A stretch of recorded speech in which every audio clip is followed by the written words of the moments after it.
Society appreciates athletes and entertainers. When they use their talents to get rich, fans applaud their success. The opposite happens when business leaders use their talents to earn equally big paychecks.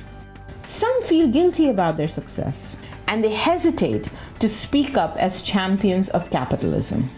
Part of the reason is the way business schools teach ethics.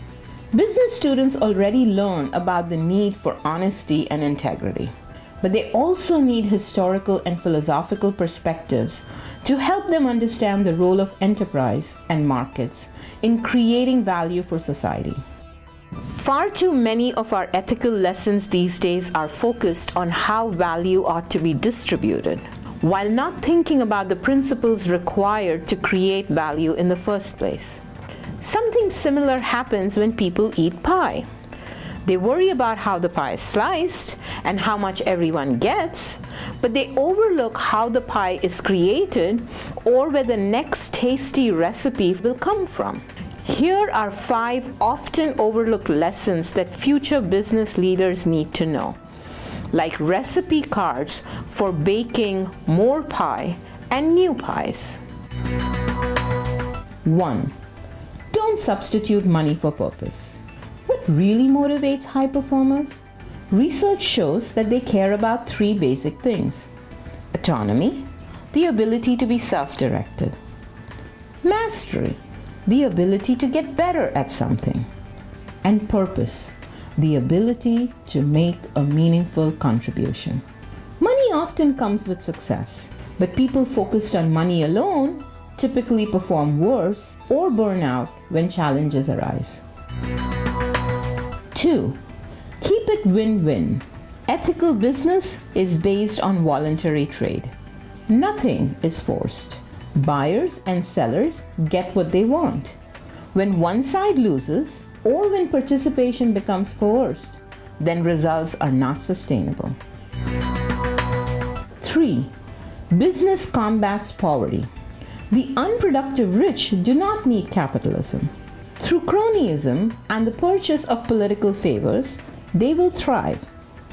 The poor have the most to gain when businesses are allowed to trade freely, because only then can they flourish based on merit and upward mobility rather than privilege and status quo. As businesses thrive, economic conditions improve for everyone. 4. Philanthropy is not penance. Productive business leaders tend to be benevolent. When they see a need, they want to provide solutions. This mindset extends to their philanthropy. Yet, instead of thanking them for their giving, many people view philanthropy as an obligation or form of penance for extracting profits from society. This line of thinking discounts the value that comes from core commercial activities, regardless of what gets designated as corporate social responsibility. These core activities also generate the profits that make philanthropy possible, giving society a second layer of benefits. 5. You are worth it. Many people play sports, but only the best get rich doing it. All stars earn more than bench warmers, regardless of who works the hardest, because their talents are in high demand and rare. The same principle applies in business. Markets generally pay people what they are worth based on supply and demand. Companies pay big salaries to executives because they bring rare talent to the C-suite, where decisions affect entire organizations. So if your paycheck has several figures after the dollar sign, congratulations, you probably earned it. And if you didn't, the market will catch up to you. So, instead of all the hand-wringing and guilt, business schools should teach their students lessons such as these. Accomplishment should be celebrated, whether it happens in sports, entertainment, or business.